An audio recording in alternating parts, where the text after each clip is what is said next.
Welcome to Off Panel.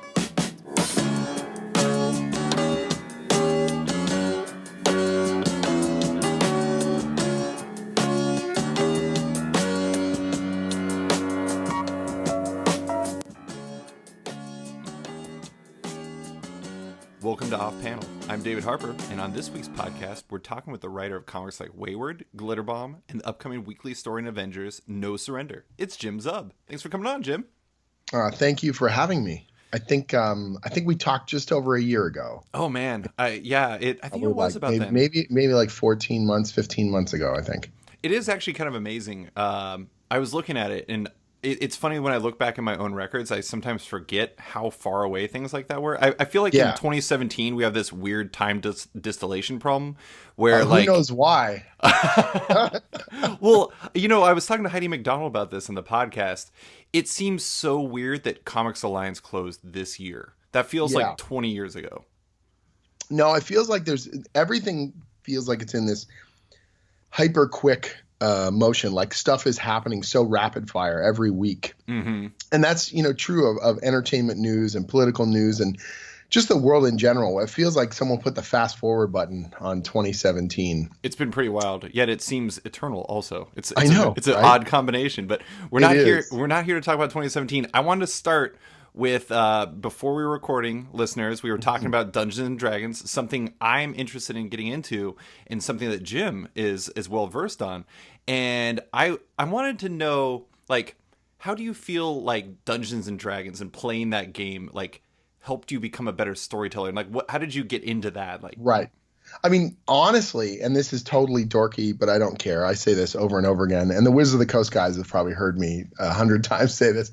I wouldn't be a writer nowadays without Dungeons and Dragons and tabletop role-playing games as a whole, but D&D specifically. Mm-hmm. It was really my gateway to storytelling. Like when I was a kid, my brother and my older cousins, my older cousins were in the D&D first, and then my brother kind of got the rule books and got involved and stuff.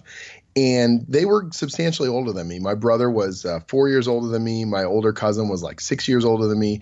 We couldn't do sports stuff like, with basketball. They're just going to crush me at everything or outrace me on the playground and all that kind of stuff. So it was tough for us to do things. Even playing video games, they were just more, like they just had more skills. I was like 8 years old. Mm-hmm. I couldn't, they would crush me in all these games. But D&D, we were on an equal ground.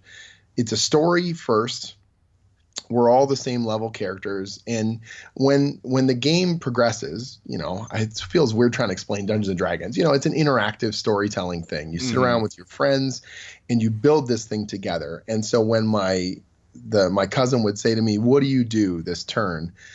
How I respond is as good or better than anyone else. And when I roll my dice, my stats are as good as anyone else's. And so even the ability just to entertain them, to say something funny or unexpected, to come up with a great idea that solved a problem, it was such a rush at the table. It was so exciting to feel like I was one of the older boys, that I had something to contribute and that I could entertain these people who I respected so much because they were older, because they were more mature and more capable as far as I was concerned. And so it ignited something in me. I wanted to entertain people. I wanted to tell stories. I wanted to generate worlds and characters and creatures.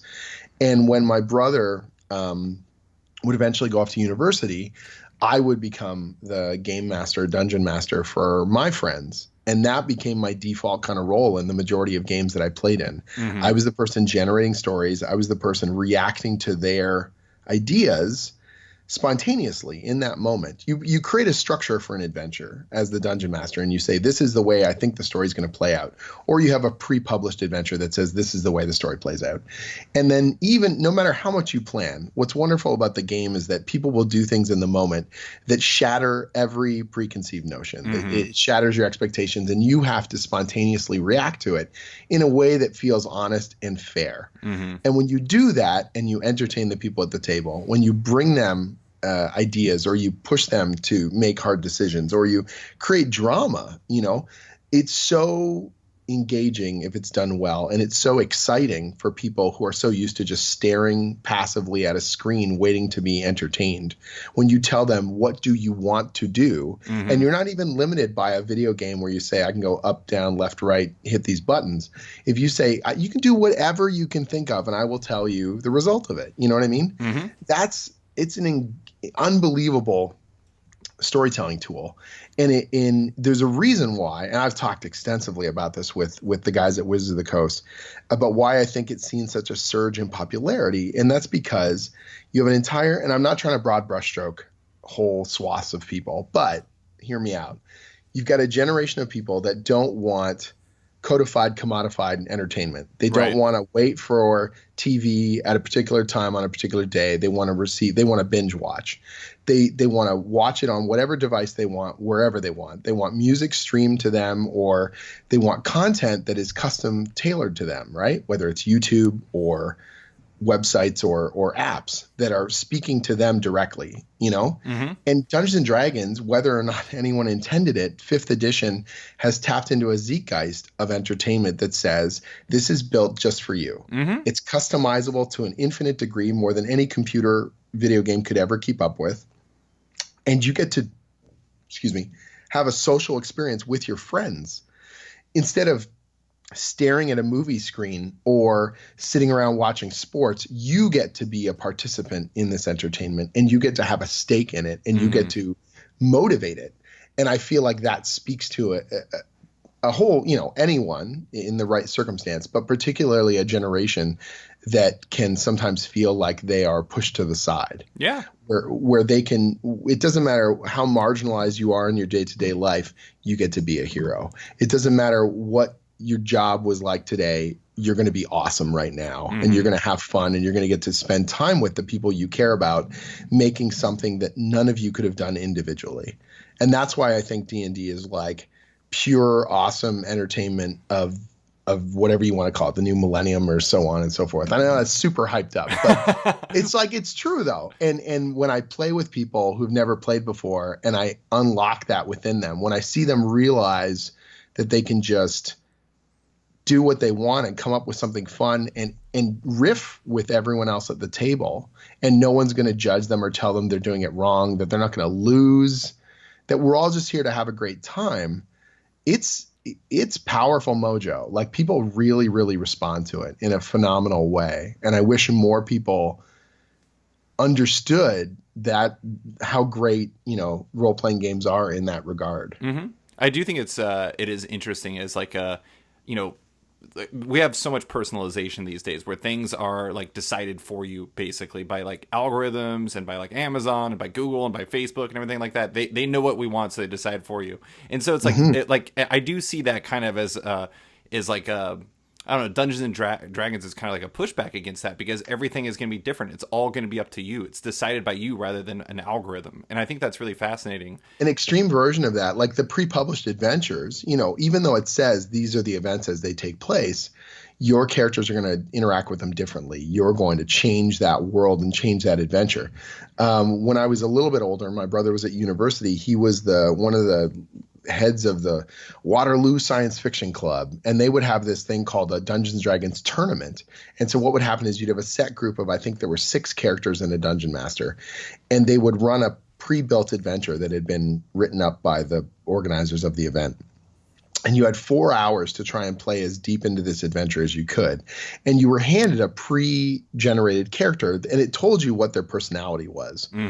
But how you took all that stuff that was pre-figured out for you was totally different. And what would be hilarious is after those 4 hours, there would be a break, and all the dungeon masters would get together and tell stories about what psychotic stuff this group did compared to that group. And even though these were the same characters in the same adventure, the end result was utterly baffling. Some groups wouldn't get past the first encounter. Some of the groups would dig deep and kill tons of monsters. Some of them would get caught up in exploration or politics or arguments or all these other things, even though it was the same foundation for storytelling. It was wild stuff, and it was actually a lot of fun because it really proved the model of that customizability, that your group and your priorities would determine the shape and form of the game. And I thoroughly enjoyed that as an experience. And it was weird kind of saying to people, we're all doing this simultaneously in different rooms, the same adventure, you know what I mean? But then to meet afterwards and kind of go, well, what happened? It's almost like a science experiment. It is. It's an experiment. We've all given you the same ingredients. What garbage did you make? It's wild. We're going to talk about this later, but I feel like in a way, Overwatch is the same thing. It's like a sociology experiment in how people will work together or whether or not they will at all. Sure. Board games, co-op games, online gaming. I think they're all fascinating as social engagement. Yeah. And it's always weird when I have a negative experience, whether it's at the table or on my computer, there's this weird little part of me that detaches and goes, well, that's interesting. Like you have like this academic side that's just really fascinated in what's happening. Yeah, that's like teacher brain, I think, just turns on for me. And I go, oh, what can we learn from this? What's the teachable moment that's happening right now? Well, this is a perfect transition. I did want to talk about, I had a completely different way I wanted to introduce this originally. I was going to ask you about a question you received on Tumblr and ask you that question in specific. But instead, I do want to mention the fact that you are now, like, I'm going to say it, like you're the dungeon master of the Avengers. You're part of the 3-man writing team doing No Surrender on the Avengers. But it is interesting, as your star has risen at Marvel, it seems like you've started to get some of like this area of effect of some of the stuff that Marvel's having to deal with lately with people. There's a lot of people who are unhappy with them. There's these trolls who are trying to like kind of get in the thick of things. And they've been reaching out to you via your ask because you respond to stuff. I wanted to just to clarify, when you say ask, that's like ASK. I don't want people to think via my ass. Like that sounds very good. ASK. They've been so there's an Ask Me Anything. That's this thing on Tumblr where you can basically anonymously, if you choose, or via your Tumblr identity, you can send a question to someone. And guys like Bendis and Brevoort had it for a while, but he eventually I think walked away from it. But Bendis is still on there, and there's a bunch of people who do these. And I've had mine open for years, but it's only in the last probably 4 or 5 months that it's really kind of unleashed. I don't know how you call it. Like that I get a lot of them. I get questions almost every day now, but you can't respond to them all. It's just, I get probably roughly 5 to 8 times as many questions as I'm able to answer. And some of them will fall into categories where people are just asking about character stuff. And so if 3 of them are very similar, I'll just, answer one in a way that kind of broad brushstrokes and says, look, I know you want to know which characters are in No Surrender, and the ones that have been announced, here they are. But beyond that, I can't say. So if 5 people are asking me if this character and that character and this character, I can just sort of answer one and kind of glom that answer all together into one thing. You never responded to my one that was all about, tell me everything there is about Voyager. I just want to know right now. There are multiple people who have asked me about Voyager. So Voyager is this founding member of the Avengers that has been revealed in some of the promos and in Marvel Legacy, and is integral, obviously, to the No Surrender story. And people sort of do this, like, I don't know what you call it, like knee jerk, tell me the secret. Right. And I'm like, A, I'm not going to tell you the secret. B, do you really want to know? Like if I flatly just said, hey, here's a huge, gigantic, ridiculous spoiler, wouldn't that just deflate the entire energy and excitement and enthusiasm of the story? Like I know on the one level, or if people ask me about whether or not this character, is going to die or whether this character is going to show up. And on the one level, I kind of go like, be excited. And I get it. I understand that energy. I've been there totally. But on the other hand, I really, I got to hold my cards to my chest and enjoy, the process and hopefully live up to. It's this weird balance. You want to live up to people's expectations, but never be that they can peg it, that they can guess exactly what it is ahead of time. You somehow want to find that weird balance of you didn't see that coming, but the minute that it happens, it feels appropriate and you enjoyed it. Yeah. I feel like comic fans as a whole subscribe to Jay-Z's line of I got no patience and I hate waiting. And no, I don't think the majority of people are like that. I know. You're taking a handful of people out of context in broad brushstroking an entire fan base. And I think the same thing is true of people who are very negative or very harsh on those questions. And maybe that's just like kindly Canadian talking, but honestly, the signal to noise ratio is not that bad. I get slung these weird passive aggressive kind of comments or angry comments or people that are spilling over some of their toxicity and frustrations about fandom, and they want a response. And I think some of them want any response whatsoever, whether it's a fight or something positive or an agreement. I think they just want to be heard. And I don't think that that's invalid, right? The difficult thing is how to handle it. Well, it's sort of like a keto, like you're trying to redirect that energy. You're trying to basically say, I know you're really angry about this, but we can use this to talk about something else or something. It's not even about answering that person's question all the time. It's sometimes about the act of answering that question in a public forum is an ability to speak to the public and say, look, A, you don't have to be afraid of these questions. B, you don't have to be afraid of these people. C, there are bigger and broader things to talk about that don't have to involve you insult me and I insult you. Right. And on top of all of that, you know, the simple truth is that, and I'm not trying to hype myself up. When I say I use this terminology very broadly, in this context, I'm a public figure and they are an anonymous one. So I can only look worse and they can run away unscathed, right? So if they make me blow my top or if they make me, whatever you want to call it, stoop to their level, I don't know, whatever terminology we're going to use there. If I come in all fire and brimstone and be a jerk, then I get, at best, someone might be like, yeah, you show him. But a whole bunch of other people will be like, oh man, Jim's a real jerk. Like he's, willing to pull out all the same kind of toxic, poisonous, whatever. You're an example of what's wrong with comics. Right. And so, look at how he treats the fans or whatever you want to call it. Right. And so you can't win in that kind of an interaction. And what's worse is they get to walk away scot-free and go about their daily lives in their day jobs and their identities. And you are now shellacked with this, whatever it is, good or bad. Reputation. Sure. And so to me, it's like, I can't let myself do that. Like I try very hard. Every so often I've spouted a little bit or I've let it sort of spill over a bit. And as quickly as I can, I try and push myself away and go, whoa, this isn't going to help anybody. Yeah. This isn't going to help me first and foremost. This isn't going to help the people that I work with, the people that I represent and the things that I believe, frankly. And so it is a weird thing where you're almost killing them with kindness, where you sort of say, look, I'm not discounting any of the things you just said in the broader sense of I'm hearing the question and I'm responding to it, but I will tell you if I think you're wrong, or I will reframe it in a way that says this is what I believe. And so you get your forum in a sense to be able to spout off, and some people will find you lacking for that, but I get to also make my point and say something hopefully a little more positive or a little more revealing about the actual process. Right. People have it in their heads that this stuff there's this absolute extremes when it comes to, okay, I'm writing for Marvel Comics as a perfect example.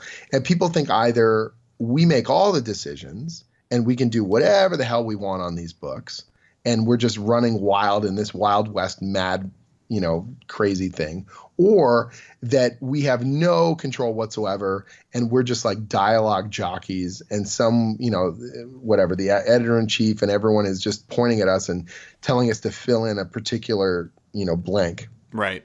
And neither of those things is true. The reality is always somewhere in the middle, and it varies from project to project, editor to editor, issue to issue. Like, it's a job that has a moving goalpost in terms of creativity and involvement and needing to there's a synergy that happens with the rest of the Marvel universe that you need to be a part of. And there's times where you get to drive that, and there's times where you have to follow it. And that adaptability is part of the job. And so when people come in, when they're doing this armchair quarterbacking, whether it's about industry sales or about how the creative process works or about what they would do differently, I understand that mentality. And I understand where that stuff comes from. But with experience, you start to realize that that's just not reality. That's just not the way that this job works. And the vast majority of creative jobs work. I think that, oh, sorry, go ahead. Yeah. No, it's all good. I was going to say, I do think that people have a tendency of looking at companies like Marvel or like even DC as like these masses, as opposed to these places that are composed of people and individuals. Absolutely. And I spoke to that in one of my answers, that people get an idea, and corporate branding is built off of you identifying the company as a whole, that you equate Disney with family entertainment, that you equate Starbucks with, tasty caffeine or like whatever. Mm-hmm. That's part of advertising. But the downside of that is you can very easily wipe out individuals within that process, mm-hmm. or assume much broader scopes of behavior within that process. No matter how big a company you work for, no matter what project you work on, at some point you're going to be directly attached to a handful of people. And your relationship and ability to work with those people will determine your success. You know what I mean? Mm-hmm. And so, yes, Marvel is, as an entertainment brand, global, huge, owned by the Disney Corporation. I've done work with the Disney Corporation. I've done work when I worked with the Disney Imagineers on the Figment book. We had 3 reps that we were working with. And this is a big brand, and this is a big property, and this was a character that had not been dealt with in many years, and there were 3 people that we dealt with. And at the end of the day, building trust with them enabled me to take greater risks and do more of the things I wanted to do in the story. And I'm sure if I had done something absolutely crazy and somehow convinced them that it was a good idea, it would have worked its way up the corporate ladder and other people would have gotten involved. But at the end of the day, it was 3 people.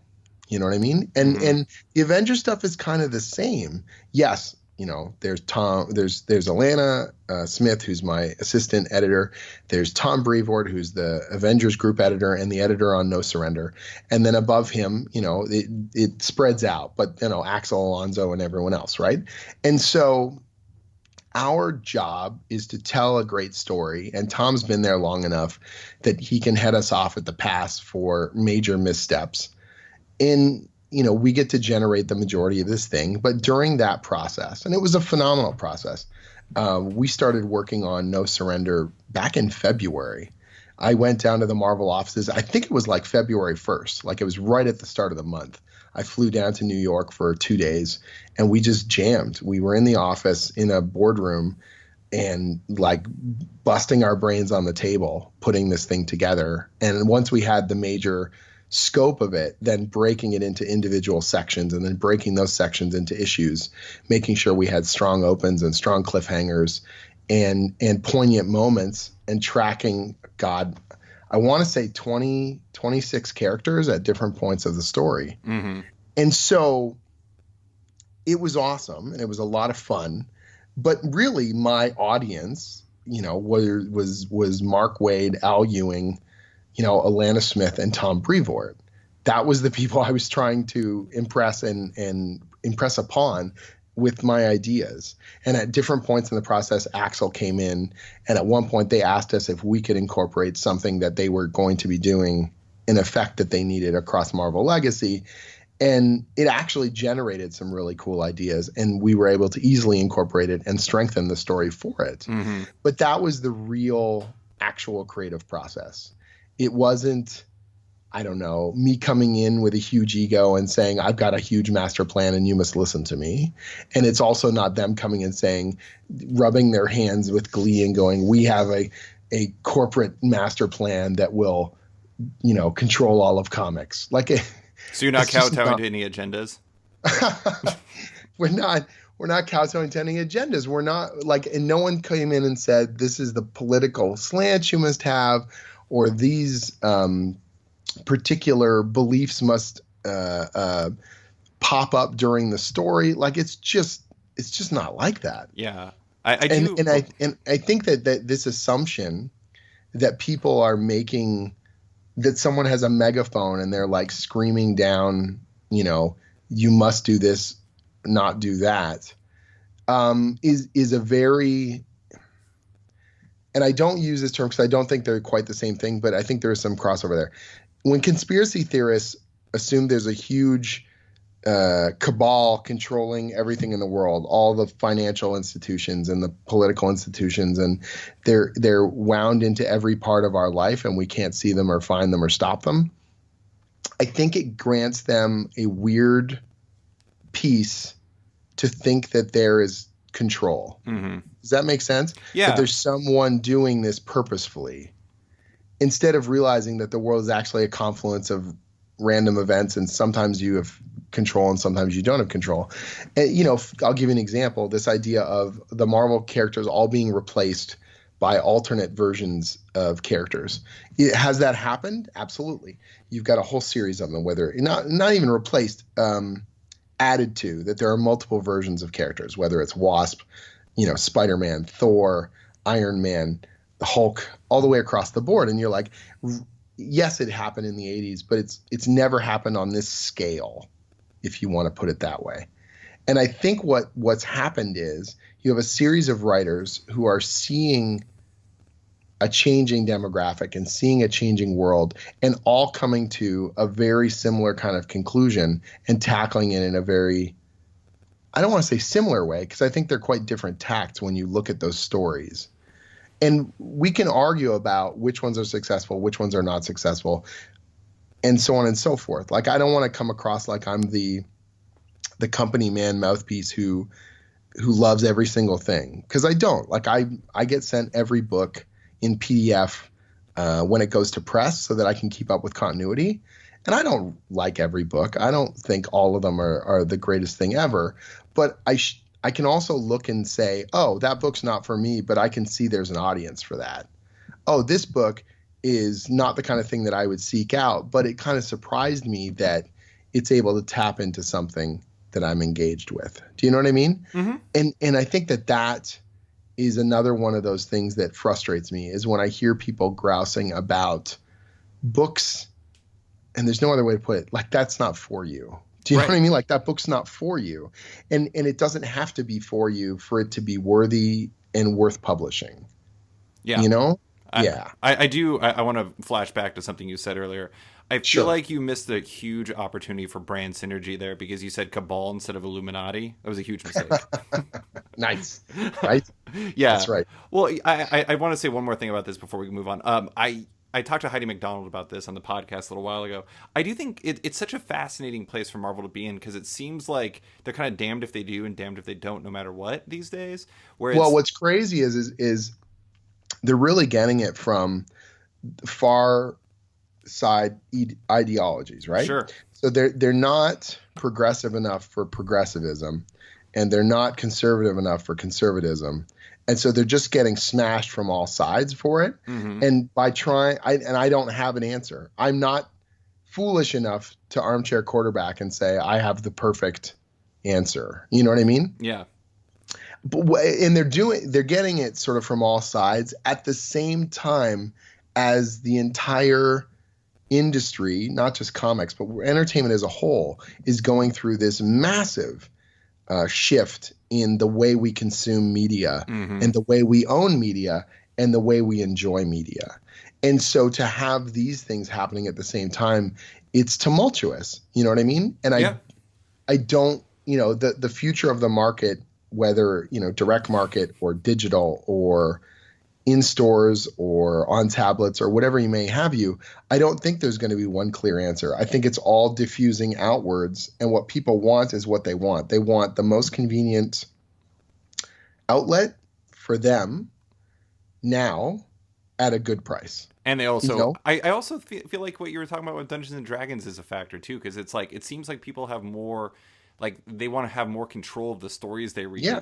And I think that's kind of interesting. I think it is all. I feel like we've kind of touched on like almost every one of my questions already, which is kind of hilarious. Well, but here's the other thing too that I talked about a little bit on my blog, that is really kind of scary for me as a creator of content. Okay, in a way, I'm not only competing with every other comic that's on the stands this week.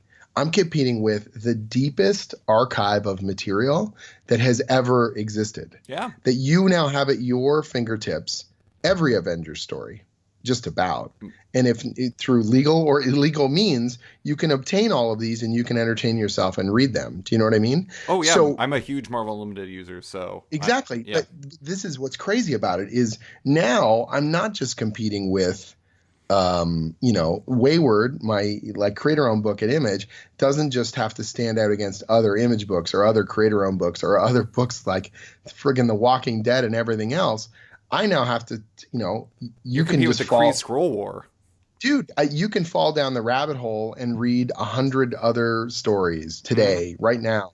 And I have to stand side by side with those and say, my content is worthy. Yeah. My content is as good or better than, your other choices right now. And that's a really tough thing to do. And that isn't to say that therefore, quality doesn't matter. Quality matters more than ever because you can instantly turn on a dime and spend your money elsewhere. And so I better have something great. I better have a great pitch. I better have beautiful art.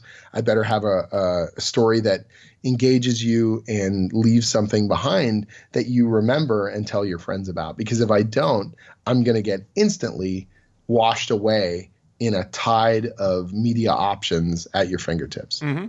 Yeah. All right, so I want to talk about Avengers: No Surrender. You already talked about it a bit with the It's your 16-part weekly series you're co-writing with Mark Waid and Al Ewing with art by Pepe Larraz. How do you pronounce Kim? What is that? I think it's Kim Jacinto, but maybe I'm getting it wrong. And Paco Medina are providing art for all of them. And can I just say when you say that out loud, it still feels weird to me. Well, so the thing, like you already talked about how you guys had the meeting with Tom Brevoort and with Alana Smith to kind of plan the whole thing. One of the things I'm really curious about is Mark Waid worked on 52, which is, in my opinion, the best weekly comic ever. Did you guys lean on it? What? Do you not like it? No, just say, you're the best weekly ever. We got a lot to live up to. But I mean, did you guys lean on his expertise and knowledge at all? Because I mean, he's actually went through this process of trying to, making a Greg Rucka, Mark Waid, Grant Morrison, and Jeff Johns cohesive is a tough thing, but they sure figured it out. I mean, did you guys kind of talk to him about it, and was he kind of a big aid in figuring that all out?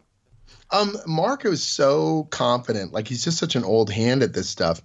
And so he was just this bedrock of experience in this sense of, I don't know, when we were brainstorming and we were throwing big ideas out, he would just bring them back in and just sort of go, oh yeah, and it connects like this, or there's this part of Avengers history that we can trip into. And then of course, Tom, who is like the master of continuity, was all like, oh yeah, that was in this issue with this penciler and this inker.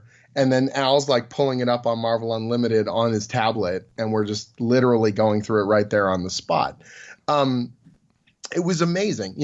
What was weird was we didn't lean a lot on 52 as a foundation, even though Mark had done a weekly. I think we tackled it in a bit of a different way. Mm-hmm. Like, correct me if I'm wrong, but I got the impression that 52 was a series of different stories, and each writer was kind of threading their own story, and they would occasionally sort of clash together or crash together. Yeah, 100%. Like they each kind of had their own sections. Right. And here we're doing it completely differently. It is so much more organic and engaging that we are all, first of all, writing every single issue. In many cases, our teams are not staying together. They're all kind of intermingling. And so it's not even something where I can just keep writing the Uncanny Avengers and pretend the other stuff's in the background. Like I'm writing Rogue, but she's in this scene with Thor and Hercules, and they're going over here, to meet up with, Roberto da Costa or something. Like it's all intermingled and mixing, and everyone's missions are very much intimately weaving in and out of each other every issue just about. Mm-hmm. And so it was something where we quickly realized we had to be much more flexible. Not that 52, I'm sure they were flexible and compromising and all that kind of stuff. But what was going to work for us was we were going to structure out the whole story. Then we were breaking it into sections, but it was like breaking it into scene by scene, sort of saying, oh, this is like crazy cosmic stuff. Man, Al Ewing, that's what pumps in his veins. Al, you're going to take this thing, this chunk. And then Mark, you're going to do this thing that's got a lot of these sort of classic themes. And Jim really likes to write action, so I'll do this part. And, just kind of push and pull. And then depending on the issue, we would also have, different needs. So there's some issues where I'm writing a few less pages, but the next issue I'm writing a bunch more. Sometimes you get an easy 2-page spread where your job is literally just to list the psychotic amount of Avengers that are moving through this sequence. And you write an apology to the artist and then you move on. Right. But then the entire comic is basically a crowd scene. Well, and that's the thing is there would be moments where you'd realize, oh God, we're moving 16 characters through this section. Right. Like, did everyone get something to say? Did everyone get something to do? And does it not feel like we're literally just checking in? Like, can it be relevant? Can it be powerful? Can it be engaging? And then it was also about which characters are we focusing on? You can't give everyone every moment. So you have to decide who are the anchor characters for the story as a whole? Who are the anchor characters for this issue? What is happening to them and how are they reacting to it?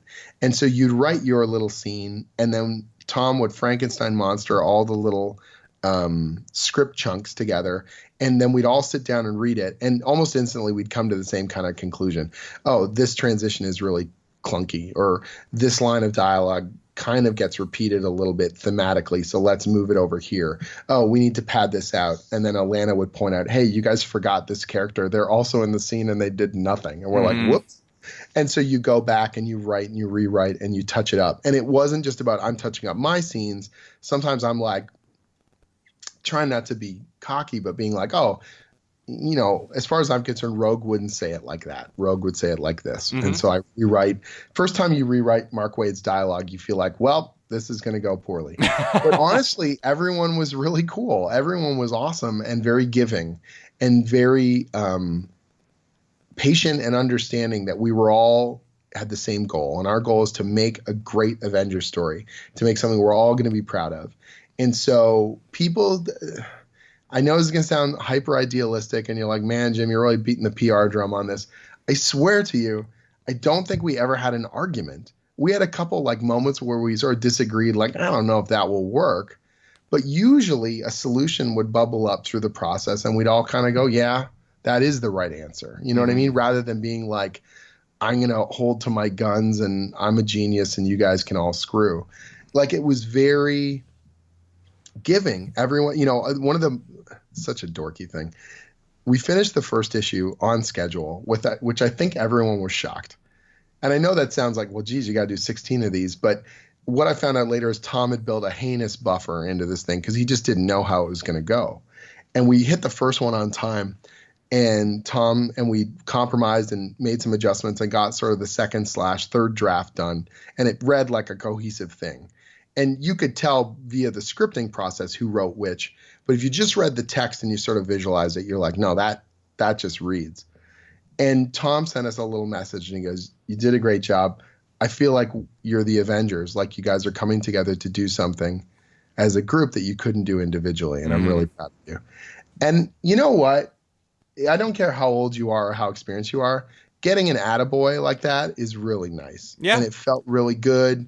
And it felt like we really were doing it right. And there was a camaraderie that built up out of that. And we had little in-jokes that would help break the tension. And, we'd shoot emails back and forth and we would sort of laugh about it. I would do this thing where I was super intimidated to write, in this thing. I'm the least experienced of the three of them. And I felt like I had the most to prove. And so I would always try and get my pages in a couple days early so I didn't have to see theirs first. Because I felt like if I saw theirs, I would get intimidated. So I would bust my pages out, get them in a couple days early. And then as soon as I'd hand them in, both Mark and Al would start swearing over email. They'd be like, oh, God, now I got to get mine in. Like, oh, damn you. Now we know you're in on time. What am I going to do? You're the kid in class that's making everybody look bad. Right. And so it became this running joke. There was one morning where Al sent in his pages and I didn't see it in my inbox and I sent my pages and his email was literally, I beat you, Zub. And I was like, no. And I just, got mine in just before him, but he didn't know it, that's awesome. We weren't looking at her and we were laughing about it, stuff like that. It was really cute and we had a lot of fun with it. You know, there's one thing I can't say because it's a huge story spoiler, but we were just going back and forth over a conference call, and someone just said something. You know, you're dealing with the weirdest stuff in the Marvel universe. And when you actually say some of it out loud, you realize how ridiculous it sounds. You know, it's like if you're having a deep and serious conversation about the super soldier serum or something, you're like, this is ludicrous, right? You know, you're reading old Stan Lee dialogue out loud. It's awesome, but it's also quite, you know, over the top. Mm-hmm. So we were just very casually making a statement about a story point, and all of a sudden we all just kind of started laughing because it sounds so insane. And Alana just said, "Man, that sounds like the name of a punk band or something." Mm-hmm.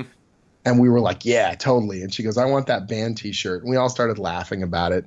No lie. A week and a half later, she posts a photo. Mark had gotten a custom T-shirt made and sent to her. That's awesome. With that statement on it.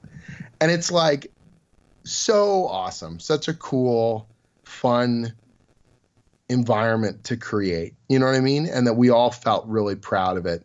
There was a couple sequences I would read someone's pages, and I'd literally just like get goosebumps, and I'd go, crap, I gotta do better. Next month, I want to be the scene that everyone's freaking out about. You know what I mean? Like, I want that good kind of stress, that good kind of competition that I think breeds, you know, makes you want more from yourself.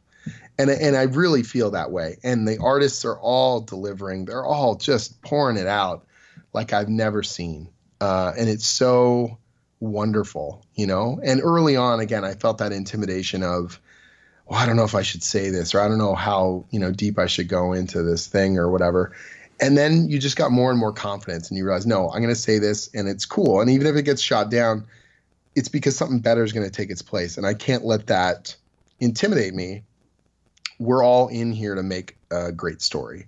And if you're not willing to put yourself out there and willing to compromise and build with other people, not just, you know, ego smash everywhere, then, you know, you're not contributing properly. Yeah. And that's how I feel about it. And this is just going to sound like, man, they got him on the perfect PR leash. Like, how can he speak so effusively all the time? But I had a meeting with Tom and Alana at New York last weekend, and we sat down, and I think the first 10 minutes was all of us just going, you know, No Surrender's going way smoother than we thought. Mm-hmm. And we all just sort of laughed about it. We were like, yeah. And you know, Tom's like admitting, like, I thought it was going to go off the rails in spots, or we built into the buffer an assumption that this thing was going to just, you know, there'd be that point in the middle where no one was talking to each other or something, you know, just like the way that creative collaborations can go sometimes. People get worked up about it. But you're on the final script already, right? Yeah, we're working on the final. We're doing the epilogue. That's the other weird part. Because it's 16 parts, the real climax is in 15, and then 16 is all wind out, clean up. And you realize you've got all these threads, and you need to tie them all off. And so it's a weird issue because it feels so ready. Like it's literally a tie that off, and that connects to that. And we planned it. We know what they all are. We're just now putting a button on all of it. Yeah. And it feels weird. I think I actually have a weird feeling like I don't want to finish 16 because that means it's over. And we still have letterproofing, and we still have all the press and the release itself, of course. But there's this weird little part deep inside of me that's like, and then that's it, you know, and we're gonna take a bow and walk on it. And it's like, that's so cool. But it has been such a weird and wild ride. And because we started in February and it got unveiled, 3 weeks ago, I had to keep it a secret that entire time. And that was also at first excruciating and then just kind of fun because you got into this weird mode of no one knows what I'm doing. So I don't feel the same kind of pressure. I just get to make this thing with these, my friends essentially now. You know, we're all just jamming and having fun with it. You know, my wife knew, and occasionally I'd get a little stir crazy, but most of the time it was just sort of like, yeah, people were like, oh, what are you working on? Oh, something new. Oh, well, you know, Uncanny Avengers. I'm like, yeah, it's going great. What's after that? Stuff, big stuff. You know, like that was sort of the extent of it. And it was a lot of fun to kind of realize that we were putting so much track down, and we had the ability to go back and improve upon it. Like, we had, I think, 5 or 6 in the can when Pepe started drawing. And even then we must have done, when I say a draft, we're not doing a full overhaul. We're just making adjustments. So we would do like version numbers. So even if someone just changes one line of dialogue, that would be a, 2.1 or something. And just for my own insanity, I'm going to look up the first script. Now, keep in mind, some of these changes might be very small, okay? The current version of Avengers Weekly #1 is version 5.1, which means there were 51 revisions. Wow. That one's particularly insane. Most of the other ones, the issue 2 is 2.3, issue 3 is 1.6, and then most of them are in the 1.6 kind of range, 1.5. So you're making little adjustments or you're moving stuff around. That first one's crazy because we just kept – what would happen was we'd get to issue 8 and then you'd realize, oh, don't forget to mention that little bit of art ref that has to show up in the background, or don't forget this thing. So you just add notation to issue 1 because it's, the germination point of all this. Mm-hmm. The last thing I want to say about No Surrender is I love the cover to number 676. I think it was Mark Brooks's one, the one where it's the person holding the altered version of Avengers #1. Right. That is such a good cover. I love that. It looks like a photograph. It does, but it's actually all illustrated. Yeah, it's so phenomenal. I got to see Mark's originals at New York Comic Con, and they're just stunning. And I can't afford a single one of them. No, they're all beautiful, beautiful stuff. I'm so glad that we've got Mark on the covers. I've always wanted to work with him, and having one artist doing all the A covers across, I think is just it's gonna lend it this. It's the same thing about having like Pepe do 4, and then Kim Jacinto does 4, and then Paco does 4, and then all of them come back and do 1, 1, and 2, so that you just got this nice, clean, consistent look across the line that for an entire month you're getting this one beautiful visual consistency, that the covers are all consistent across the board. The benefit of starting so early is that we can have that kind of consistency that, Pepe can design some new characters. Ooh, there's new characters. And, the designs go across to everyone. Or when they go to a new location, the first artist that draws that becomes the template that everyone builds off of. And so you just get this wonderful feeling that it's a really rich, well-designed, properly thought out. There's a sequence that Al lovingly overthought in a way that blew my mind. There's a location where a battle happens, and we had written it already. We'd written the whole issue. And then in a later issue, we realized we needed to expand that location and add some stuff to it. And Al was like, well, that could make the previous fight scene way cooler because we could have it move through that location as well. And he was literally sketching out like a little map and sending that to Paco. And then Paco draws this like literal, I don't know what you want to call it, like an overview of the location, and draws architecture and all this stuff. And then Al draws arrows like it's a football game. And then this character smashes through that wall, which would put him into this location, and then he would fall over here, and they're going to see that in the background. And we were just like, whoa, this is intense amount of planning in a really cool kind of way.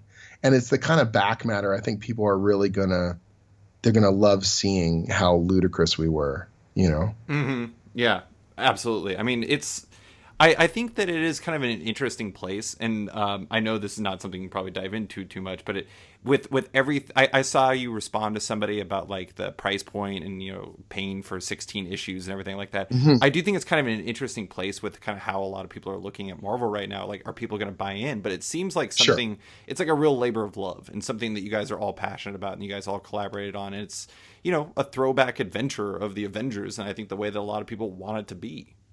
Yeah, and it's not for me to say what the market is going to decide in terms of its financial success or sales success. Obviously, I want it to be as big as humanly possible. We're riding the cresting wave of Avengers press in general for the movie, which is certainly phenomenal. And our final part of the story will come out the week that Infinity War launches in North America, mm-hmm. which is all by design. And when I think about it, is utterly surreal.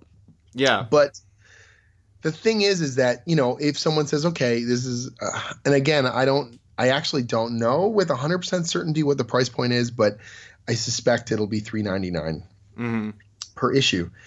People are like, oh, $3.99. And it's like, okay, if you think that, like the best art in the industry and, a crazy epic, bigger budget visual adventure than you can put on the movie screen, is worth the price of a fancy coffee every week. So you can be actively reading alongside it, engaging in the social media and the discussion that's going to come about from this momentum. And that's really when we thought about the story, it was like momentum, because we can do a cliffhanger this week and you don't have to wait a month. 7 days, we're going to hit you again. And so we can do some pretty crazy hairpin turns in the story because we're coming right back at you. And we can generate this like, what? And then we come back, oh, okay, cool. Oh, I didn't know that was happening. Oh, this reveal.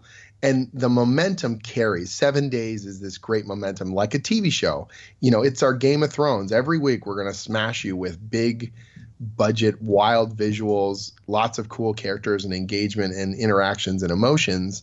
And 7 days we're gonna knock you again, And so if you look at it in that respect, like, I think that there's value there. But I'm not the sales guy. I'm not the retailer. I'm not the reader. At the end of the day, you've got to decide, for yourself what the value of the story is. A lot of these events, they have tie-in series and one-shots and mini-series and but you guys zero don't have issues. any of that, right? We don't have anything. We have no zero issue. We have no tie. There's literally no tie-ins in the Marvel Universe. No other series is going to have the branding of No Surrender along the top. There's no adjacent miniseries that tells you something that you needed to know in the main series. It's just come back for 16 weeks. We're going to smash you in the face for 16 weeks and surprise you and hopefully engage you and entertain you. And after 16 weeks, we're going to get off this wild ride. We'll wipe the sweat off and you'll hopefully go, whoo, good times.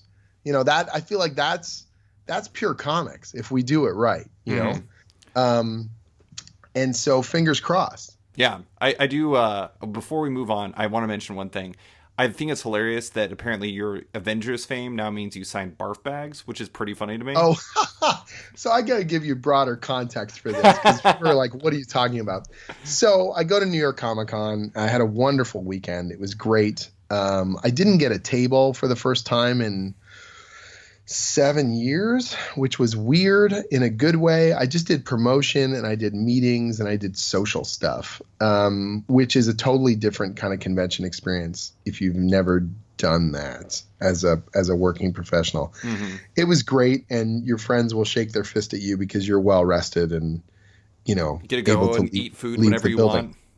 Right, and go for a 2-hour lunch or a 3-hour breakfast or get the heck out of there before the sun goes down. But on the other hand, I'm also not making fistfuls of money. Still, though, it was a great weekend. I had a really good time. I was on the flight home, and it's just a short hop, like an hour and a half from New York to Toronto. And I'm there, and the plane lands, and I get up, and I'm wearing a nerdy T-shirt. I've got a Choose Your Own Adventure T-shirt that my wife had bought me. And a person behind me on the plane goes, "Oh, man, that shirt is so cool." And I was like, "Oh, thanks." They're like, "Man, I haven't even seen a shirt like that before." And I said, "Oh, my wife got it at this amazing store here in town called Page and Panel." But it's easy to find shirts normally. Most of my nerd shirts come from conventions. And they're like, "Oh, like Comic-Con?" I was like, "Yeah, I was just at New York Comic-Con." "Oh, that's so awesome. That's so awesome. Have you ever been before?" And I was like, "Well, I go every year. It's my job." And now there's like, you're on a plane. It's like really compact. Everyone's hearing everything. And so they're like, "It's your job. What do you do?" And I said, I write comics. And I'm like, I'm not trying to brag, but equally I'm just answering the question. And then someone says, "Oh, would I recognize what you work on?" Right. Yeah. I'm writing the Avengers, right? And then now there's like 6 or 7 people that are just like perked up and looking over. This is the world we live in now. My mother knows who Rocket Raccoon is. Yeah. Like it's pop culture, it's mainstream culture. And so they're like, "Oh my God, oh my God." And I'm sort of like, "Oh, there's a thing, right?" I mean, I know it's a thing, but it still feels weird. And then this woman looks over and she goes, "Oh, you got to sign something for my son." And I was like, what? Yeah, just can you write? And I'm like, I don't have any paper on me. I don't have any business cards. I'm out of business cards. I don't have anything. And so I just reaching around and I'm looking, and in the little pouch there's a barf bag. And the good thing is on this particular airline, they don't have their branding on it. It's just like a blank white kind of barf bag. So we pull this thing out and I sign a barf bag for someone. And that's how you know truly you've made it in this industry. Not getting the Avengers, but signing a barf bag. Signing a barf bag to a random person on a plane. Yeah. And them being thrilled. That's awesome. Not just signing the barf bag, but them being like, I'm going to keep this. And I'm just like, I'm going to go slink under a chair somewhere. Yeah. So it's amazing. So, but a big part of the reason why I wanted to have you on was to talk about the business of comics, specifically through the prism of a piece you wrote on your site on Wayward Sales called, and I quote, "Creator-owned economics, long tail in a moving market." And, for listeners that don't know, it's all about how the book sales have changed and progressed with the passage of time, while also looking at the profitability for you and the rest of the team. Why do I do this? It's such a ridiculous thing when I think about it. No. Some of my friends, when I first started posting these financial articles, they were like, you're an idiot because A, you're pulling too much back from behind the curtain. And some of those early articles I used to write about Skull Kicker's profitability, they were not kind. Like we were not doing well on the book. And so they were like, why would you tell everyone you're not a success? All you're doing is you're kicking out the stool from underneath yourself. You're telling people this book's not doing well.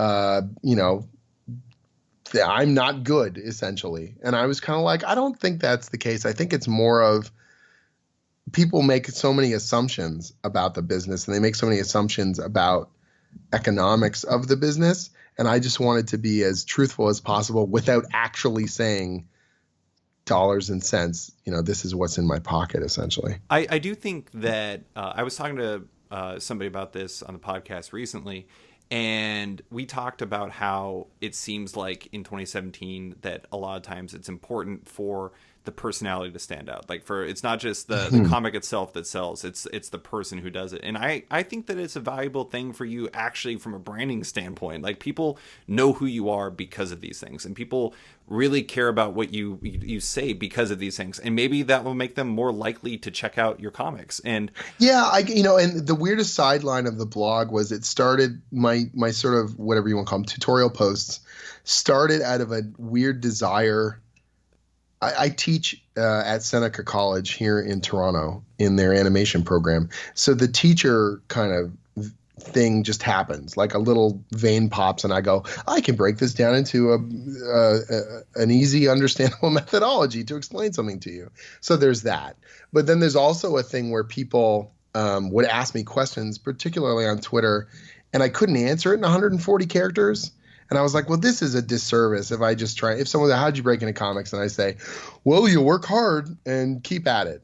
Do. And you're just like, well, that's crap. And if it's not crap. It is advice, but it's not very in-depth advice. And you hear it a million times and you don't really walk away with anything tangible you can use from that. And so I thought to myself, if I can write some of this stuff in a way that would have helped me when I started and put it in one central place. And so when someone asks me, how did you break into comics? It's actually weirdly expedient to just cut and paste a link to my website or to that article. How did you break into comics like this? How did you finance your first creator-owned book like that? Like here's the knowledge. And if this is not helpful to you, that's all I got, kid. Like, good luck. But it's also like having that stuff on your website gets people to your website, which makes it discoverable to find your work. And that was actually a side benefit. I know this sounds like, how could you not realize that? Like I hadn't really thought of. Right. I was more just like, I'm going to give people some good folksy advice or whatever.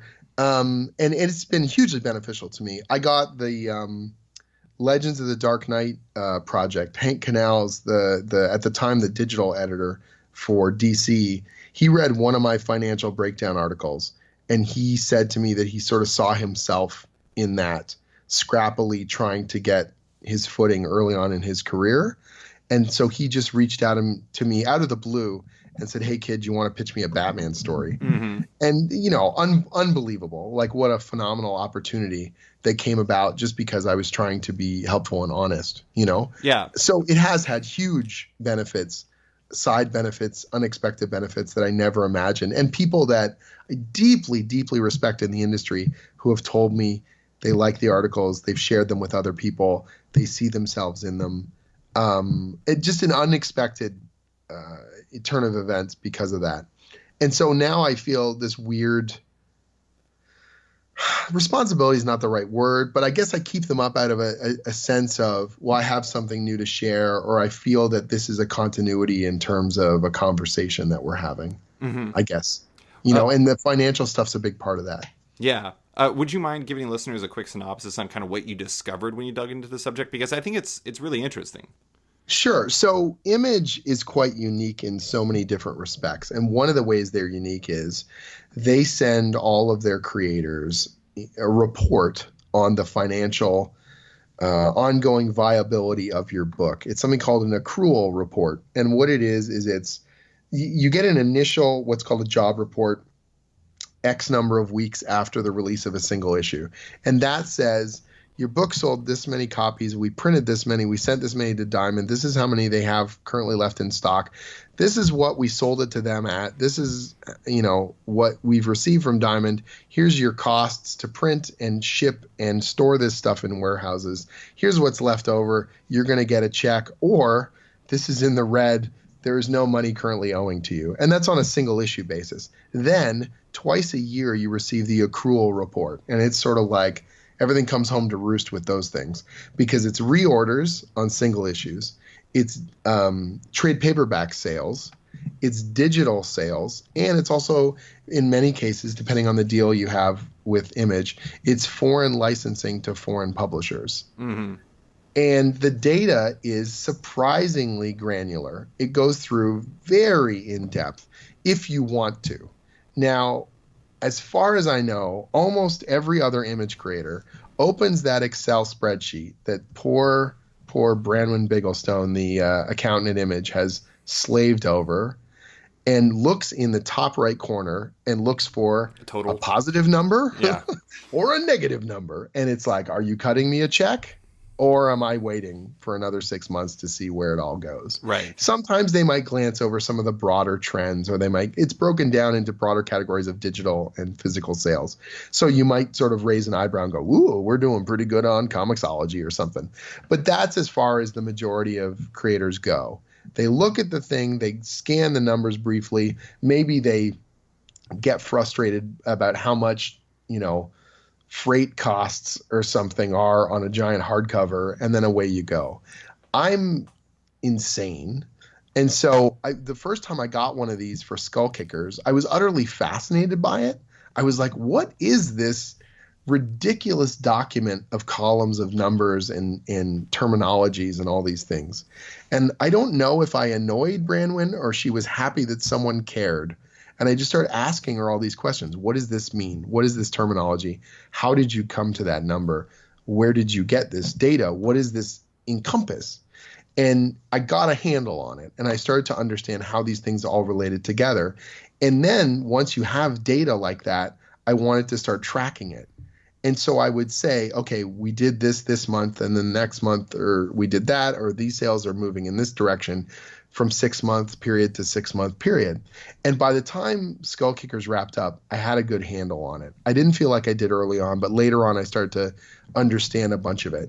So by the time Wayward launched in 2014, I had a desire and the understanding of I can really crunch this stuff and see what we're doing in this series. Where are we selling, and what markets are we selling, and what quantities are we selling, and maybe figure out why. And it'll make me a better creator. I know some people don't want to dig into the business, or they get wigged out by the money end of things, the financial end of things. But I've always felt that it's crucial to know as many parts of the process as possible. Well, the good news is my audience is definitely not the type who is not interested in getting into business. Oh, good. Because to me, it's like, look, I've lettered comics. I've colored and drawn comics. I'm not as good at those as I am at writing them, but having lettered, I know what that person goes through. And when I ask them to do certain things, I know what I'm asking them to do. And the same thing with art, because of my background's in animation and I've done some comic book stuff as well. I my first professional gig was coloring. So when I'm asking for things, I'm asking for it from a place of not expertise necessarily, but at least some knowledge. And the same thing with editing, the same thing with promotion and PR and, working at a convention. I've done all those different things when I was at Udon and when I was on my own. And so when I look at this stuff, I want to know it. I want to understand it because it'll make me better at my job. So that when I tell a retailer, I think you can sell my book this way, I'm speaking from a place of knowledge, or I'm speaking from a place of interest. I care about what you do. I want you to do your job better. I hope you care about what I do because I want to do the best job I can telling stories and make your job selling those stories easier. So, and I know I'm going on weird tangents, but this is my so hear me out. I was about to rein you in, actually. Yeah, I know. I can feel it. All the way from Alaska. I wrote this little thing where I put little pitches together. This is how I sell my series. This is how I sell Wayward at conventions. You may find this helpful to tell your customers the same thing. And I sent that out to a bunch of retailers. And the number of them that got back to me on my retailer email list, and they said, this is great. Mm-hmm. We're going to print this out and we're going to put it right beside the book on the shelf, front facing. I'm like, right? Now you just front faced my book. Mm-hmm. How can I make your job easier? How can I learn from what this data is? So I would go through and I would start crunching, Wayward. And Wayward's very different from Skull Kickers. Skull Kickers, I was virtual unknown, and I was scrappily trying to keep this book on the stands as almost a portfolio piece, not almost, as a portfolio piece to prove to people I could make a consistent quality comic. And even when the book went bloody, we were losing money on it like crazy. Somehow, through some strange, I don't know what voodoo doll I had of Eric Stevenson, that I could keep this thing going even when we were just trailing corpses behind us in terms of the cost of the book versus the money that was coming in. But our trade sales kept picking up and our digital kept picking up. And I was scrappily putting it in everyone's hands that I could at conventions. So with Wayward, I felt so much more experienced, and we saw a huge surge when the series first launched. There was a lot of interest in it, and our trade sales were very strong. And that's good out of the gate, but now it's been about trying to build. And what I've noticed with the data, and what we're finally coming around to after me yammering for 15 minutes, is that the trade sales are what keeps this series going, that our monthly issues have hit a point where they are, if not unprofitable, they're bordering on unprofitability. Mm-hmm. But the book can actually sustain itself through the both direct market and bookstore sales, and that our bookstore sales account for more than 50% of that coverage. Yeah. And so I see these people, they go onto, there's a website called Comicron, and they look at these sales numbers, and I use that, you don't hear the air quotes, but I just put air quotes around that terminology. I could hear them. Yeah, because what it is it's inferred based on a series of algorithms and the cover price based on the data that Diamond vaguely releases. Right, extremely vaguely. For people who don't know, basically it's an equation that's based off of Batman. Like Batman is the baseline, and that right. all we know is like this vague number that's based with Batman being like the what everything else is based off of. Effectively, it says virtually nothing. Right, but part of the problem with this is that they don't say that, or they don't make that clear in the way they present the data. Well, that's Diamond's data. Well, whatever, Diamond's data. I mean, yeah. But whatever, the problem is they say it right to the number. So if they say the thing sold, I'm just going to make up a number, 9,321. Sure. You're like, that you can find those 9,321 copies, and that the 22nd copy is sitting on a shelf somewhere. Like, it's just not true. Mm-hmm. And the smaller your sales are, when you get to the bottom of the chart, the inaccuracies can be profound. Right. Because if someone thinks that my book is selling 5,000 and we're actually selling 7,000, that's a huge difference. It doesn't matter if you're 2,000 copies off on Batman. I mean, it matters, I'm sure, right, to DC, but it doesn't matter in terms of like percentage versus profitability versus whatever. But for me, that makes my book look way weaker in the market than it really is. You know what I mean? Mm-hmm. And so when people say, I would have people just come to me and they go, I can't believe you're publishing Wayward past issue 12. And I'm like, well, you just don't have the numbers that I have. You don't see that our Comixology sales are really solid. You don't see that our trade sales are growing every 6 months. That we had a 6-month period where we sold more Wayward Volume 1s than when we released it.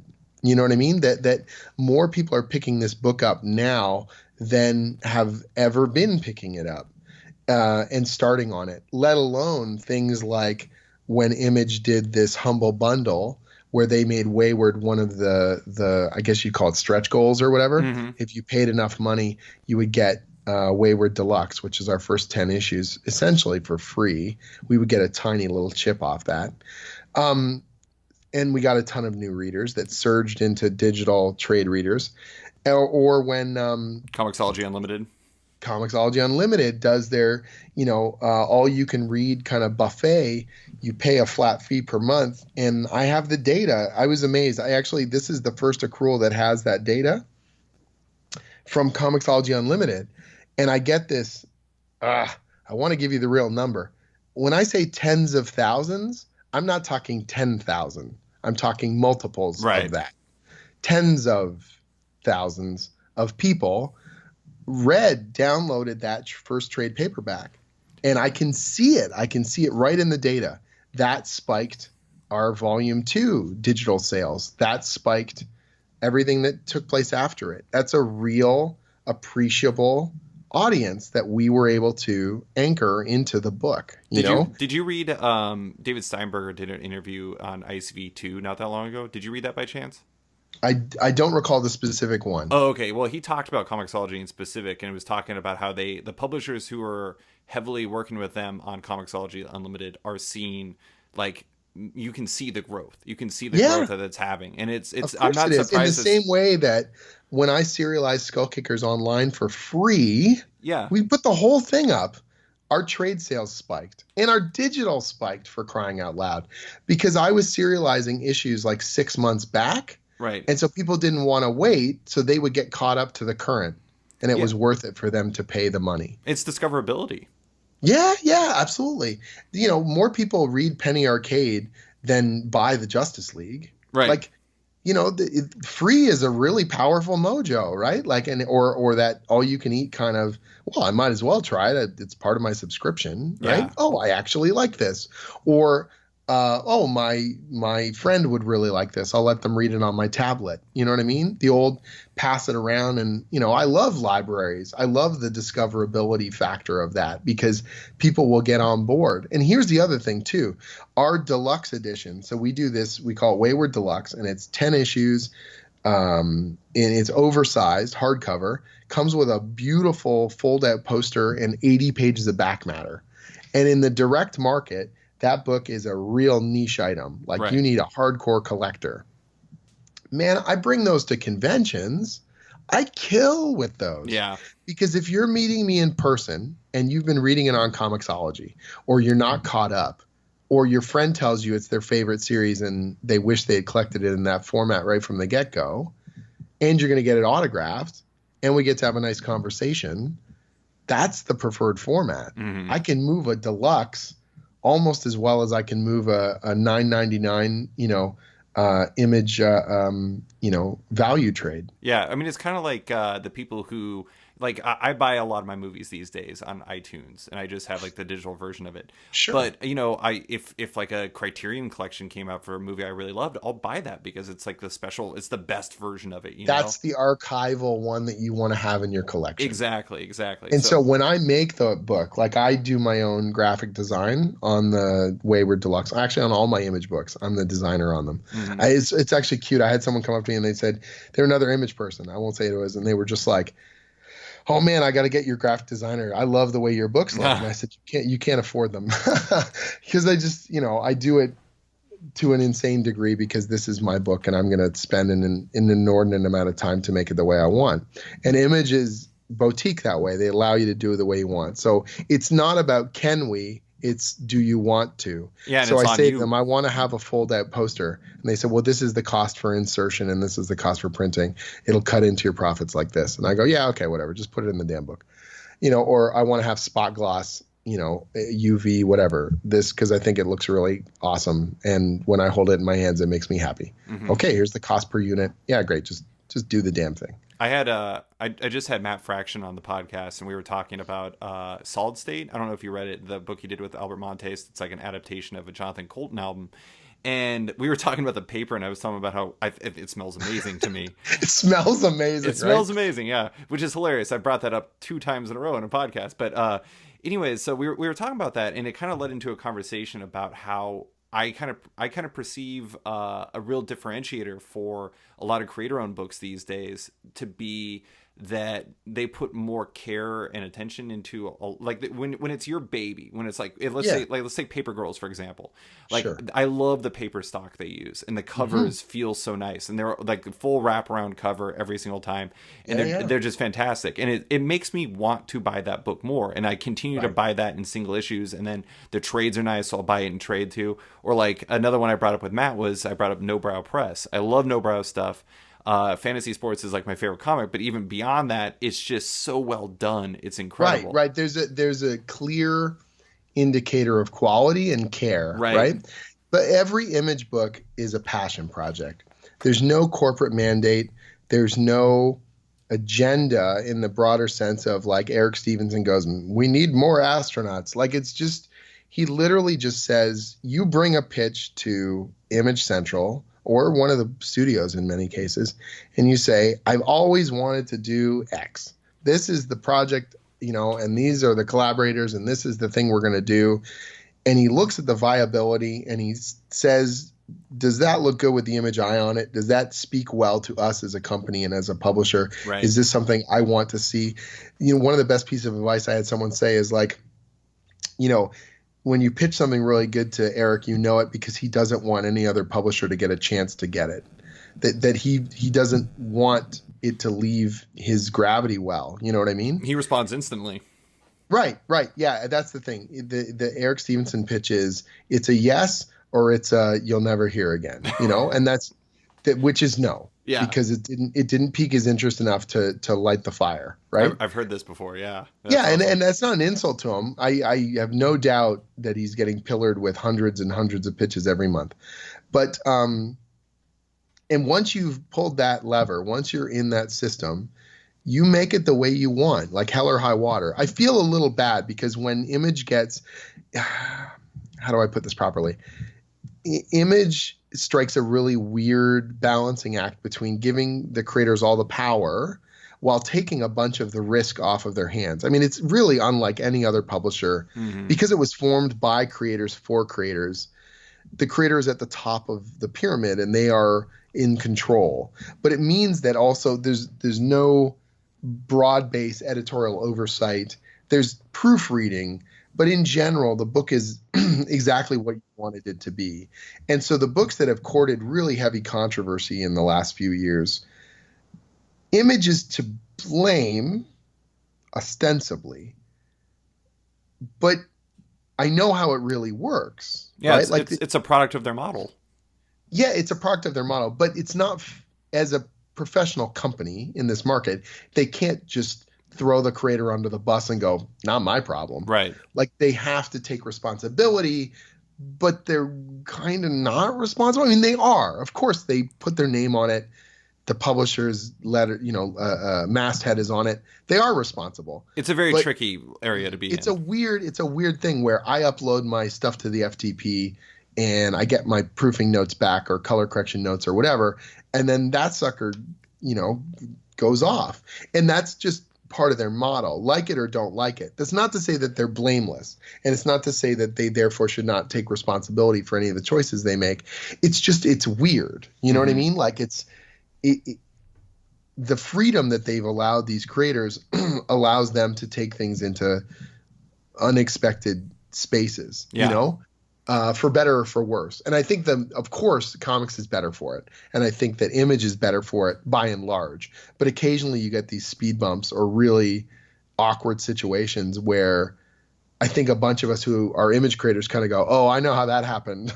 Right. And you just see the press just savaging them. And you're like, I get it, like totally, but it's not cut and dry. Right.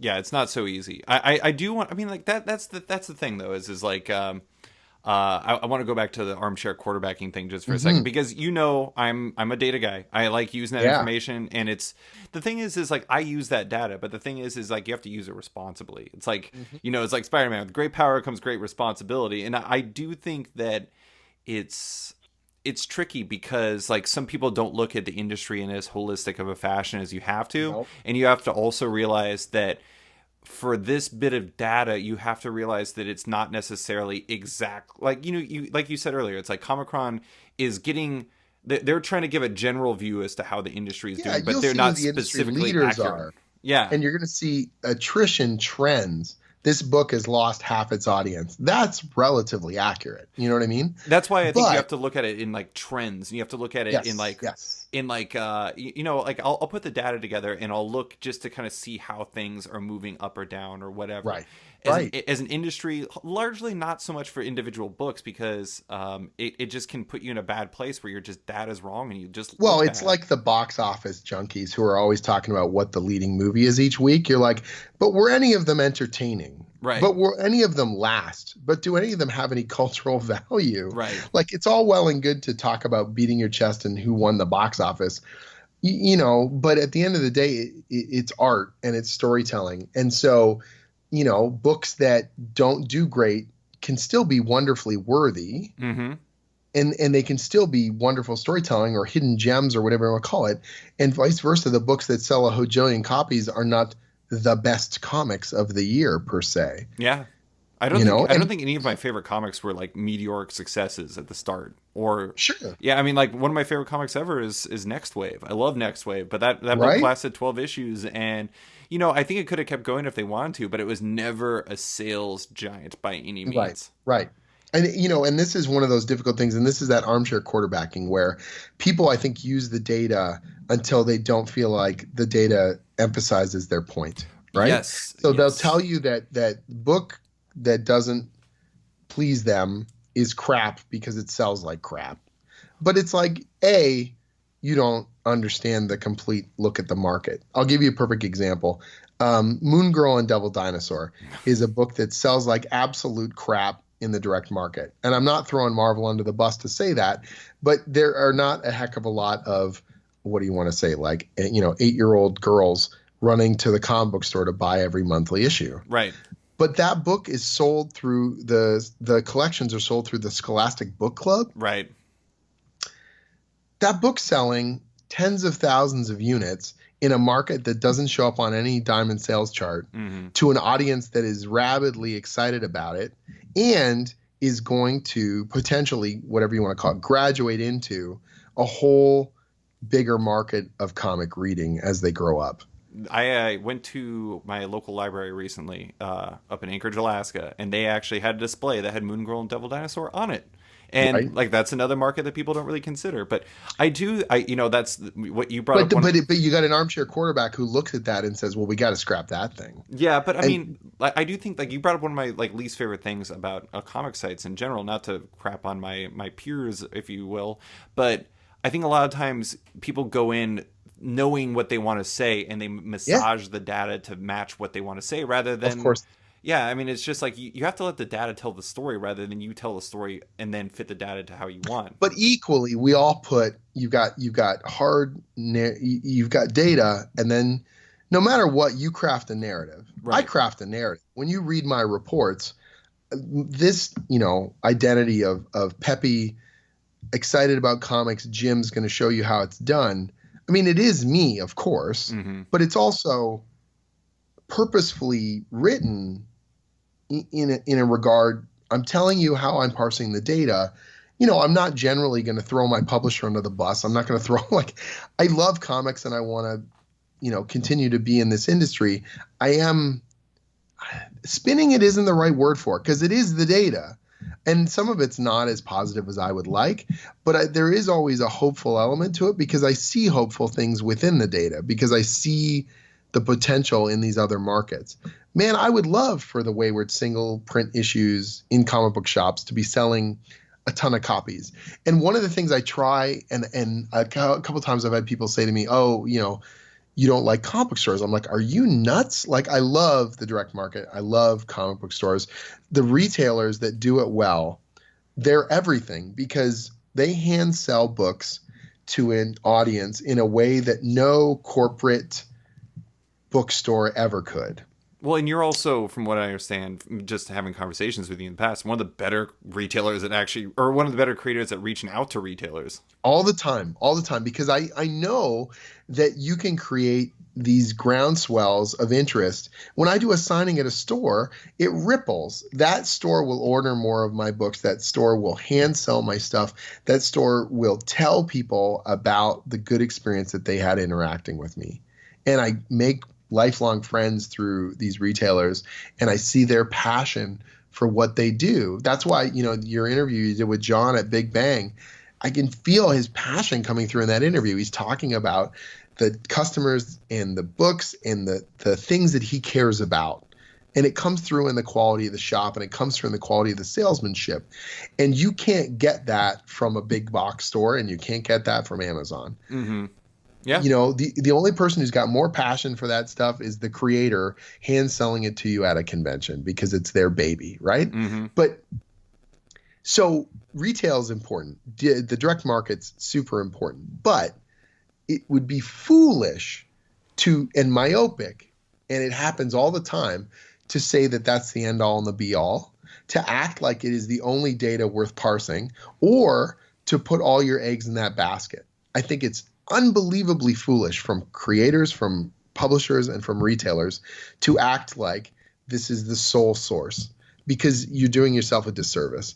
And the problem is that I don't want to prescribe behavior like a conspiracy on this, but no one wants you to know the digital numbers, right? And no one wants you to know the bookstore numbers, because if the shift happens,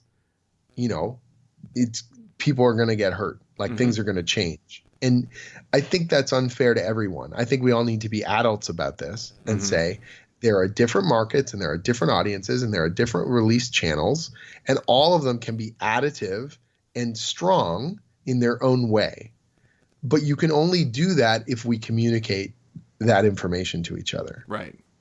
And that's what's maddening. Yeah, which will probably, largely never happen. But at the same time, I'm assuming everyone's adults here. Yeah, no. I want to point out one other thing before we go into the final phase of this podcast. I wanted to, you were talking about all these, potential examples and things like that. My favorite example of using data incorrectly there was this one site. I don't even remember what the name of the site was. They talked about how is Wicked and Divine on the verge of cancellation. And, oh my God! Yeah, no, this was a while ago. I would chop off a limb for Kieran and Jamie's numbers. Let me tell you, yeah. Holy crap! Well, and so Kieran wrote a big thing about this, and it was basically about like how you should not forget, like you shouldn't forget trade sales. You shouldn't forget all of those digital. You shouldn't forget everything. And the fact is like the numbers, like numbers that are bad for Marvel are different than numbers that are bad for Image. Of course. And so they don't have to uphold a huge corporate structure with a business office building in downtown New York. For God's sake. Yeah, that's why I think it's important for people who, I didn't always know a lot about the business of comics, but I learned, and you got to take some time to do that. And I think people want to always do that because it's such a fascinating thing to people. And that's why when I talk about the numbers, I try and bring it home at the end of that article where I say, even with our low monthly numbers and our growing trades, Stephen Cummings, my co-creator and the artist on the book, can make it his full-time job and support a family. These other people can get a competitive rate. We can keep making this book the way we want to, even at this lower sales level. Yeah.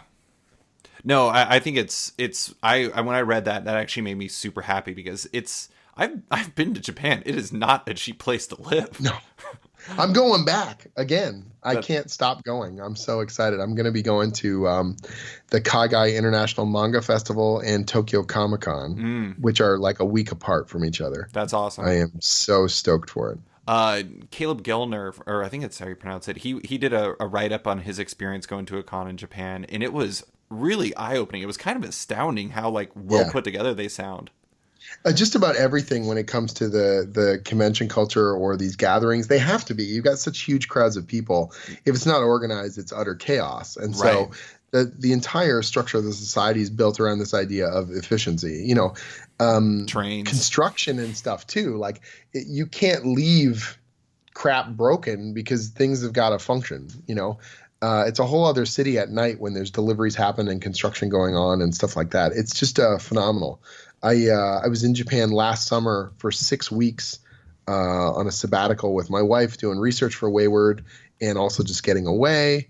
And we loved it so much. I couldn't move over there, but we definitely left a part of our heart there. And just every 3 or 4 weeks while we've been, home, we've been sort of like jonesing in different ways for different aspects of it, whether it's just the most immaculate customer service you've ever seen or phenomenal food or the kind of efficiency and stuff like that.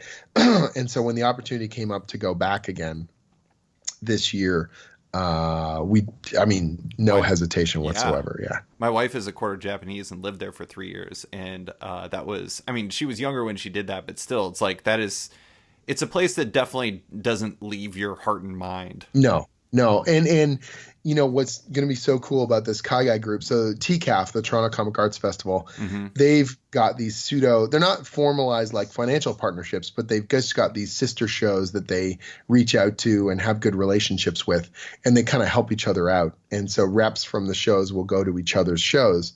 And so Chris Butcher, dear friend of mine, he was the best man at my wedding, for crying out loud. He is one of the key organizers of TCAF, and he organized a contingent to go over to the Kaigai Festival every year. And so I went with them last year for the first time, and I had just a phenomenal time. And you get to be there with friends and fellow professionals. And so you're kind of nerding out on like Japanese pop culture. And because I've been there a bunch of times, I can take people to my favorite little kind of secret spots and show them around cool places. And there's a real excitement there that is very infectious. And you make industry friends when you're in this different context in a different city and you're hanging with each other so closely every day. You build bonds, really unexpected bonds, like with people that you don't even expect. Ivan Brandon, he's an image creator. He's been around for quite a while. Never had a chance to chat with him. Like after the Kaigai Festival, it felt like we were just buds. Like we were just close and tight and everyone was kicking butt. And I could say, another half dozen people that we hung out with that were in that same regard. All of a sudden you've got this shared fun experience, And there's a separate, there's like a program for social like messaging called Line that's really popular in Asia, and it's really efficient. So we all installed the Line app, and we had a thread going for everyone when they woke up in the morning in their hotel room. Okay, I'm here. Where do you want to meet for breakfast? Or where's everyone today? Oh, I'm not coming. I'm going to go do this shopping or errand if anyone wants to meet me. And we were all just Line messaging each other. And we got back, and no one wanted to leave the thread. Yeah. And so I'm one of the only, there's like 6 of us still on the thread. And now we're ramping up to talk about the trip this year. So it's like this weird continuity. Every so often, weeks would go by, we wouldn't message each other. And then someone would just be like, oh man, I went for sushi tonight and it sucked because it wasn't in Japan. That's awesome. It became our weird little like space where we private clubhouse. Yeah. And we would just like kind of pine for Japan and this stupid little social media hub, That's amazing. Well, we're going to close with 5 questions about Jim Zub the person. And last time we talked about this a little bit. This one's going to be all Overwatch because I don't get to talk about Overwatch that often. So I want to do it. And I know that this is actually a regular theme on my podcast, so people will not be surprised. So amazing. When we last talked, your main was Soldier 76. That's a completely legit main, very versatile. Totally. Who are you rocking these days? Are you still Soldier 76 man? No, he's like third in my rotation. So I'm Symmetra and I'm all Junkrat. That's awesome. Symmetra and Junkrat. I'm a diva guy. I started with Farah or Farah, or however you want to pronounce it. Everyone pronounces it differently. But I moved on to diva, and it's like it's weird. I've always been kind of a jack of all trades in games, and so I went from like I was playing like basically everybody, and I'm half Sure. decent at pretty much everybody. I would bounce around a lot too, and then you just sort of start settling in on your play style. Well, now that I've actually done that, it's funny because I've actually gotten a lot better focusing on Diva, and I'm like Hmm. having one of my best seasons so far, which is awesome. Cool. I sometimes I'll play Mercy. I can sort of jump in on that to help out if no one's willing to heal. And the other one I'll occasionally pop over and do Torbjorn and stuff. I like defense a lot. I really enjoy holding the line while people are smashing into you.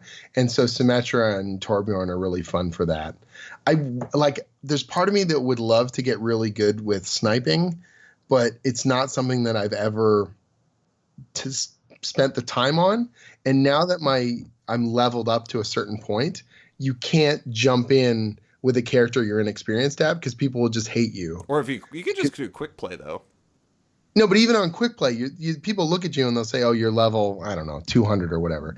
They have an expectation of how skilled you should be. Oh, sure. And then you pop in and you're just like, "I'm just figuring this crap out." And they're like, "What are you, a moron? What are you 8 years old? You're not even using the equipment properly." Like, so I feel like I've vaguely been not bullied, but I just feel like I just shouldn't move outside of my lane. Snipers just get bullied anyways. Well, right? Yeah, you're never going to be good enough for people. I played Zarya for the first time in a platinum match. That was not a smart idea. Actually, we won it. We won it, which was weird. They made me play Zarya, and I'm like, whatever. I'm very flexible.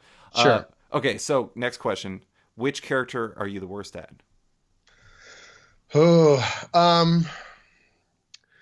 probably the snipers. Yeah, I'm really I'm terrible with. Oh, this is bad. I just forgot his name. I'm horrible at McCree. Guy with the bow and arrow. Oh, Hanzo. I'm terrible with Hanzo. He's so hard. I mean, I know he gets to his ult super fast, which is the only reason why people love him. This is what I realized is that the release to hit, that distance traveled is a very different feeling than the pull the trigger stuff. And so you need to be firing just ahead of where they're moving. Mm-hmm. And I haven't gotten the trick of that and don't have the patience to learn it. So inevitably I'm shooting like I'm shooting, with a gun, and the arrow's always where they were instead of where they are going. Mm-hmm. And so I'm terrible with Hanzo and embarrassing to myself and humanity at large. That's a completely understandable thing. I feel like to be good at Hanzo is to be a pure Hanzo main. It's like the only way you can get good enough. It's such a different firing style. I feel like it would just mess you up to even use any other weapon. Yeah, like switching from that to like, I don't know, Soldier 76, where I mean you're not spamming, but it's like you're using an automatic rifle that reloads really fast. It's a huge change of pace. Yeah, totally. All right, so next question. What is your favorite map right now? We've gotten some new maps. Any specific favorites? Oh, God, you're asking me the names of maps now. Oh, my God. Yeah. Titles of... Look, man, I play the game. I can't remember all the... I can tell you the ones I don't like. Hold on. My favorite... I really like... I think is it Eichenwald? The castle. Yeah, that's a good one. But that's like Nerd Sword and Sorcery Zubby coming out. That's like we're going full circle D&D here. They're like, there's a castle? That's my favorite. That's awesome. Yeah. All right, last question is actually two questions. Very Perd Hapley thing to do. Is so in my opinion, Overwatch is simultaneously one of the best games ever made, and it's one of the worst games ever made. If only because of the sociology experiment aspect, where like when like you play an amazing match, you're just like, that was so amazing, I feel so amped, and then you play the worst match ever, and you're just like, this is the apocalypse. I play with some of my friends, like I'll play with Scott Kurtz. Yeah. Sometimes the PvP guy. I play with some other animators in town. I play with some of my former students, which is a little weird. And that's a lot of fun because even when you're losing, there's this sort of camaraderie of bitching that is amusing, I guess. And when it's going well, I solo queue. Yeah, I'll do a lot of solo stuff. Like right now, I've been soloing a little bit because the Halloween maps just came up, and I want to get my cool skins and whatever. So I'll just jump on whenever, like after this podcast. Clearly, right? Yeah. Are you on PC, by the way? No, I'm on Xbox, which is really weird. I consoles. I was always a PC or first-person shooter guy, dude. And then I have a MacBook that I got a decade ago, and I haven't upgraded, and so I'm still using like the same MacBook, and so I just play on Xbox, and it's weird. I can't do it. I can't. The controller feels like I hate it, and I hate the feel of it, and it feels unresponsive and stupid. I got used to it, but it was really weird. But okay, so the real question is two part. What's the thing you love the most about Overwatch, and what annoys you the most about it? Good questions. Okay, so and half the audience that was listening has already left. No, like, you'd be surprised. People love this part. Talking Overwatch. First of all, did I brag last time that we talked about Overwatch? Did I brag that my buddy Arnold Sang is one of the lead character designers? You did. Okay, well, I'm bragging again because that guy's so awesome. And crap, I love it. Anyways, so what I love most about Overwatch is the art. I love the design. I love the look and feel that Blizzard does what Blizzard does best, which is they're never the first into a particular market, but they're always the best. They always come in and polish it to a mirror sheen. They figure out what people liked and didn't like about a particular genre of gaming, whether it's, real-time strategy or digital card games or, MMOs. And they come in and they just find that utter ludicrous sweet spot between the general public can pick this thing up, but the hardcore are going to be able to take this to a certain level of competitiveness. And their ability to fine-tune this sucker and make it, of all the markets that they've entered into, the most cocky you have to be to go into first-person shooters because it is such a well-worn market, because it is such a competitive market, because it is such a toxically insane market, and the fans are so rabid and unforgiving. And then to not only make a shooter, but to make a team-based strategy shooter, which is the most difficult to balance, the most difficult to keep up, and the most difficult to justify its existence against so many other players in the market. And then to just wipe the floor with them like they always do, like they did with MMOs, like they did with real-time strategy, like they did with digital card games, that they are able to enter that market as the market leader, which is utterly insane. So what blows my mind is that I am an avid gamer, and I entered into Overwatch with this sense of they can't possibly master this particular genre, and they have done a phenomenal job at it. That I'm consistently shocked and surprised at how well balanced the game is on the whole, how surprising the game is that no particular strategy is paramount, right? That no particular character is unstoppable, that no particular combo is broken, and if it is, it's for such a short time until they're able to patch it or what may have you, and that they've been so good and about understanding kind of what they've created. They're so good at capitalizing is the wrong word. Capitalizing just makes it sound like it's a cold cash thing. Obviously, they're making tons of money, but like capitalizing in terms of momentum and capitalizing in terms of variety of characters and designs, not limiting themselves to what has been for first-person shooter strategies, but also trying to push the envelope of what kind of new movement patterns and weapons and strategies can we bring to the table to keep this thing dynamic and engaging. And that's so hard to do. Like, game balance and game design is such a fluid thing, and they enter into the market with such confidence, and they continue to build with such confidence. And that's just, proof of the quality of people that they hire and the consistency of their team. And the thing that annoys me is that people that play the game have no appreciation for their fellow players or for any of the amazing things we're doing. You ever seen that like Louis C.K. Skit where he's talking about getting angry at people who there's a guy on the airplane who's using a phone. The internet's not working well. Yeah, the internet's not working. That people are playing Overwatch, and the minute that something doesn't go exactly the way that they think it should, that they'll just insta rage. And I have to laugh. Teamwork isn't going utterly perfectly smooth the way they want it to. Someone's made a mistake. Someone is going the wrong way. Someone is figuring out how something works. Someone's baby's crying in the background and they got to leave the game AFK or whatever, And these guys will act like it's the end of the their world. Life is coming to an end, that the apocalypse is upon us and only they can save us if we just listen to them. And that kind of insane, toxic online behavior it just belittles the quality and it belittles the strength of the game, and it scares away people who I would love to introduce it to. It's like, I guess we're going full circle. I know. I was just going to say, I feel like we just totally went full circle. Because Dungeons and Dragons, I can sit down with a group of people and I can say, I can bring you into the game in a way that is ideal, and I can control the narrative and I can control your experience in a very positive way and channel your energy, your positivity and your excitement to tell a story. And in an online video game, in this case Overwatch, I have no control over some jerkwad who appears in the feed or screams at you over the mic or demands of you particular strategy. And it frustrates me because so many other elements of the game are so glorious, and the adrenaline rush you can get when it's going well, even when I lose, but we're right on that razor's edge. I've literally stepped away from my computer with my hands shaking. Yeah. Because I'm like, holy crap, that went amazing. To the wire. Yeah. Win or lose, I am thrilled with how well that's gone. And I've occasionally done that. We finished a match, we just barely lost it.